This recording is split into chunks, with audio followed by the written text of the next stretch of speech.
これでわかるチューダー町パート3。まだパート1と2を見ていない方はそちらの動画を先に見ていただけるとわかりやすいかと思います。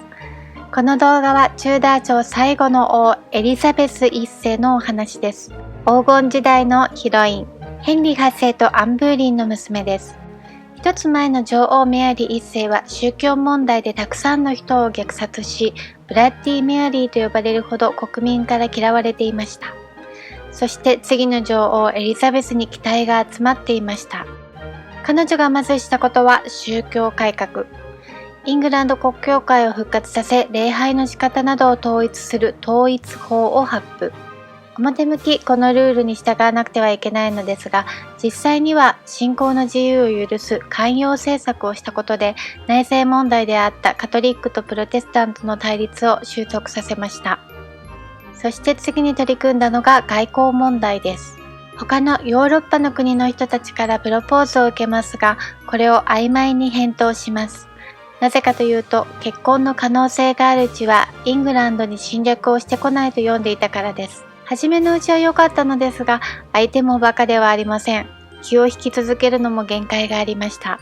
まず問題になったのがフランスです。フランスのフランソワと結婚したスコットランド女王のメアリー・スチュワートが黙っていなかったのです。名前が一緒なので紛らわしいのですが、ここで言うメアリーはメアリー1世とは別人です。エリザベスは2人のメアリーと対決したんですね。彼女はメアリー8世の姉の孫で、スコットランド女王であり、フランス王妃だったのですが、イングランドの王位まで狙っていたのです。メアリーはフランソワの死によりスコットランドに戻るも、そこはエリザベスの息のかかったプロテスタント貴族によって国政が運営されていました。彼女はダンリー卿ヘンリー・スチュワートと結婚。息子ジェームズが生まれます。ダーニン卿が病気療養のため他の屋敷にいたところ、そこが爆破されて亡くなりました。メアリーが暗殺の共犯者ではと疑われました。なぜなら首謀者と疑われたボスウェル伯ジェームス・ヘップバーンとその3ヶ月後に結婚したからです。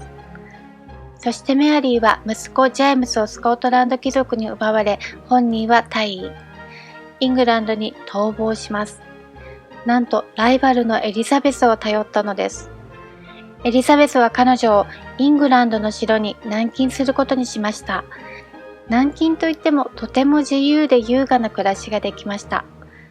私に対しての反乱を考えない限り、あなたの命をお守りすると約束しますと。ですが、カトリックの貴族たちはメアリーをイングランド王にすることを画策。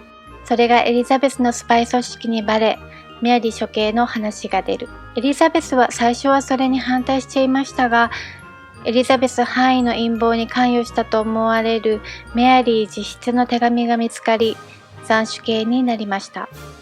この処刑はその後のアルマダ海戦という戦争につながりました。メアリー・スチュワートはカトリックでした。カトリックの国スペインのフェリペ2世が黙っていなかったのです。というか、戦争を始める大義名分を与えてしまったのです。ちなみにフェリペはメアリー1世の元夫であり、その後エリザベスにプロポーズしてじらされた挙句断られています。イングランドにスペイン無敵艦隊が攻めます。スペインといえばその頃、太陽の沈まぬ国と呼ばれ、ヨーロッパのみならず中南米やアジアの領土も持っているハプスブルグ家の国。ちなみに東南アジアのフィリピンはフェリペの名前が国名になりました。イングランドはその無敵な国と戦うような軍は持っていません。エリザベスは海賊を使いました。海賊のフランシス・ドレイクが巨大戦艦相手に小回りの利く小型船で挑み、スペイン軍に接近し火をつけました。その日は悪天候だったために火の回りが早く、スペインがイングランドの本土に着く前に勝ちました。経済でも発展します。東インド会社を設立し、アジアに進出。貿易差額主義を進める。貿易差額主義とは、輸出を促進して輸入を制限することにより、その差額で貨幣を蓄積する政策。毛織物に力を入れるため、エンクロージャーという方法で、田んぼを潰してでも羊を育てる方向になり、大規模牧草地がどんどんできました。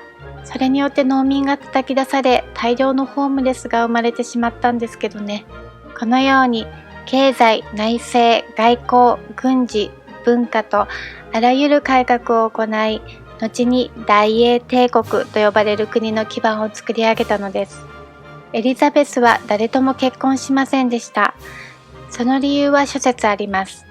例えば彼女の母アン・ブーリンが父ヘンリーによって殺されていたり、処刑までいかなくても結婚して不幸になっていく人をたくさん見ていて結婚に前向きになれなかったという説や、宗教問題を生むことや政治利用され他の国から干渉されることから守るためという説。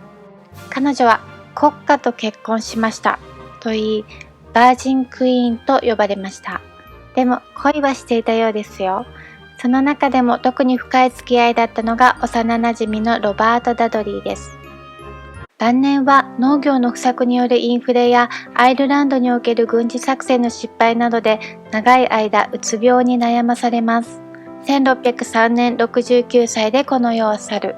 子供がいなかったのでここでチューダー朝は幕を閉じます。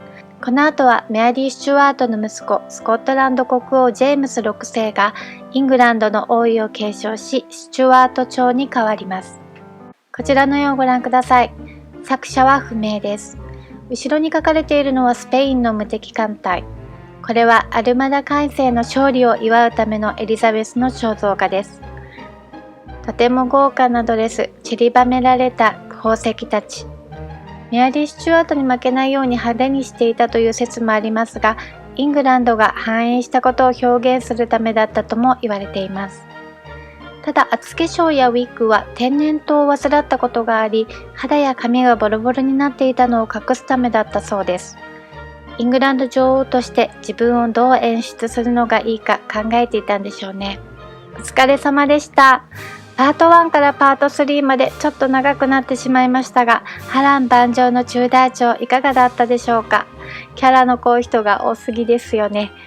最後までご視聴ありがとうございました。